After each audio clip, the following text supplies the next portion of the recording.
Guten Tag, and welcome back to Chef's Inc. News. I'm Chef Antonio. And I'm Dr. Sophia. And Antonio, before we dive in today, I have to ask you something that's going to blow your mind. Yeah? What is it, my friend? What if I told you that thousands of people are following a restaurant on Instagram that doesn't actually exist? Sophia, you're pulling my leg, no? How can people follow a restaurant that's not real? I wish I was kidding. We're talking about an AI-generated fake restaurant called Ethos ATX that's been fooling thousands on Instagram with hyper-realistic food photos. And this is just the beginning of what AI is doing to our industry. Wunderbar. Or should I say, nicht so wunderbar. This is crazy, yeah? Let's dig into this madness. So here's what happened. A completely artificial restaurant called Ethos ATX has been posting these incredibly appetizing food photos on Instagram. We're talking about images so realistic that people are asking for reservations, directions, even job applications. Job applications? To a fake restaurant? Ach, du lieber. How realistic are these photos, Sophia? That's the terrifying part. According to the Food Institute, AI-generated images of food actually look more appetizing than real photos. Let that sink in for a moment. Das ist nicht richtig.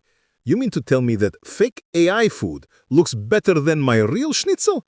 This is both fascinating and scary at the same time. Exactly. And get this. Oxford University just released research explaining why certain foods go viral. They studied the Dubai chocolate phenomenon. You know those pistachio-filled chocolate bars breaking the internet?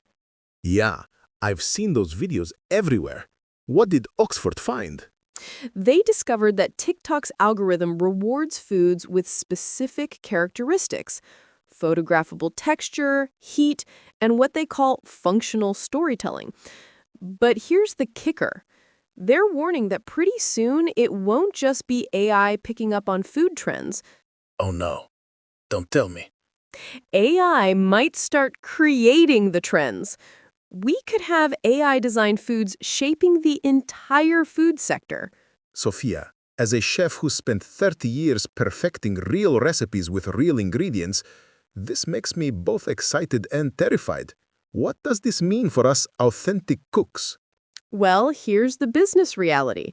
If customers can't tell the difference between AI-generated food photos and real ones, how do authentic restaurants compete?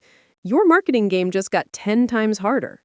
Agreeing with an analytical undertone. But there's more to this AI revolution, yeah? I'm hearing about robots in kitchens now? Absolutely. Industry reports show that 8 out of 10 restaurant executives plan to increase their AI investments in the next fiscal year.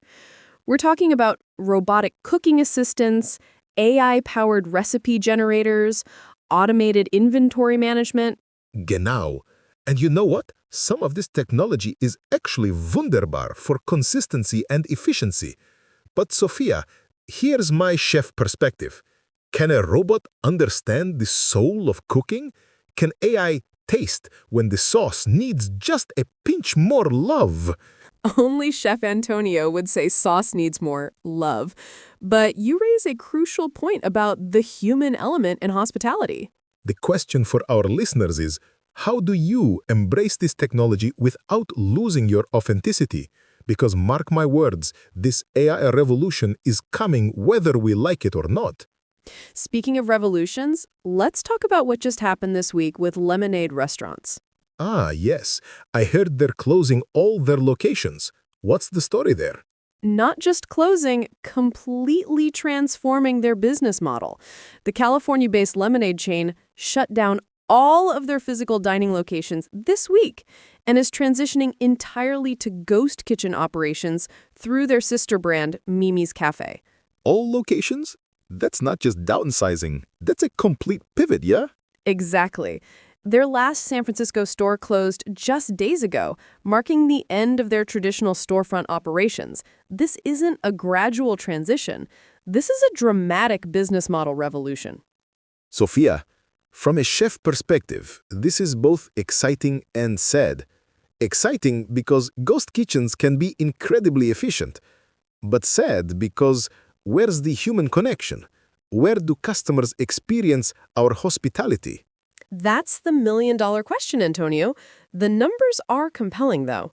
Ghost kitchens have lower overhead, no front-of-house labor costs, and can operate multiple virtual brands from one location. Yeah, the economics make sense. But let me tell you something. Cooking is more than just delivering food in a bag. It's about the sizzle customers hear, the aromas they smell, the whole experience. And that's exactly why this lemonade situation is so significant. They're betting that the delivery-only model can replace that entire in-person experience. Curiously, what does this mean for chefs like our listeners? Are we all going to be cooking in windowless warehouses now? Not necessarily, but the writing is on the wall. The successful chefs of tomorrow will need to master both traditional hospitality and delivery optimization. Your plating might need to survive a 20-minute delivery ride. Das ist richtig. The industry is changing faster than I can say guten Appetit. But here's what won't change. Quality ingredients and skilled cooking. Ghost kitchen or not, good food is still good food. Absolutely. And for restaurant operators listening, the lemonade move shows that sometimes radical transformation is better than slow death. They saw the writing on the wall and made a bold move. Totally transitioning. Speaking of bold moves and industry changes, let's talk about Denny's. Oh, this one hits hard. Denny's announced they're closing 150 locations by the end of 2025. Reflectingly humorously, 150 locations. That's a lot of grand slams that won't be served, yeah? Leave it to you to think about the grand slams, but seriously, this is significant. They've already closed 88 locations in 2024. That's 38 more than they originally planned. Inquiringly thoughtfully. What's driving this, Sophia? Is it just Dennis, or is this part of something bigger? It's definitely part of something bigger. According to Technomics Senior Director Kevin Schimpf, the restaurant industry faced significant headwinds in 2024. Higher prices, shifting consumer spending patterns, and increased competition.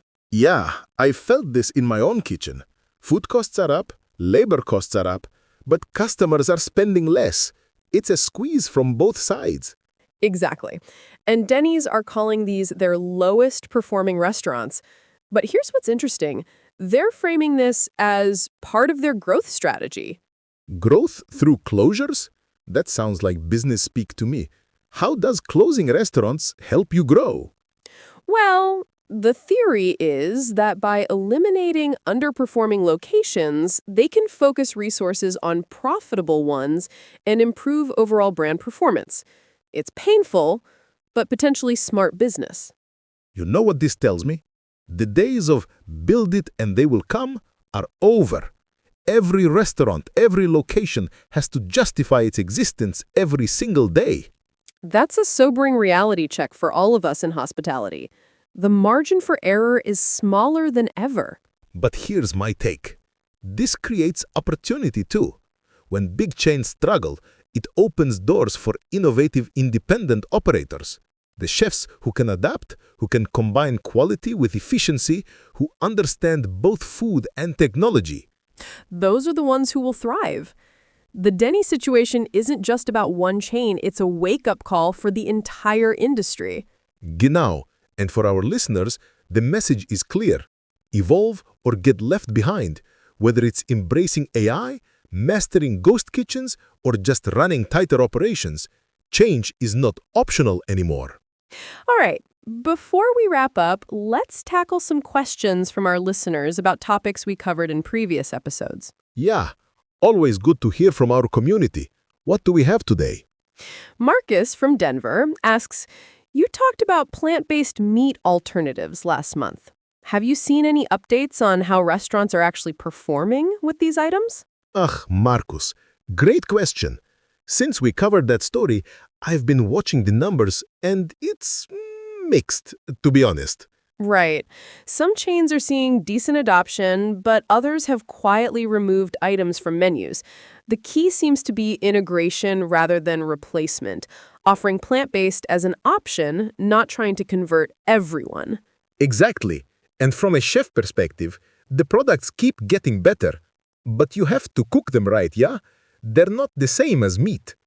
Right. We also have Sarah from Atlanta asking about the labor shortage we discussed.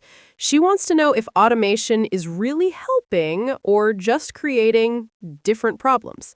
Shara, that's the question of our time, isn't it?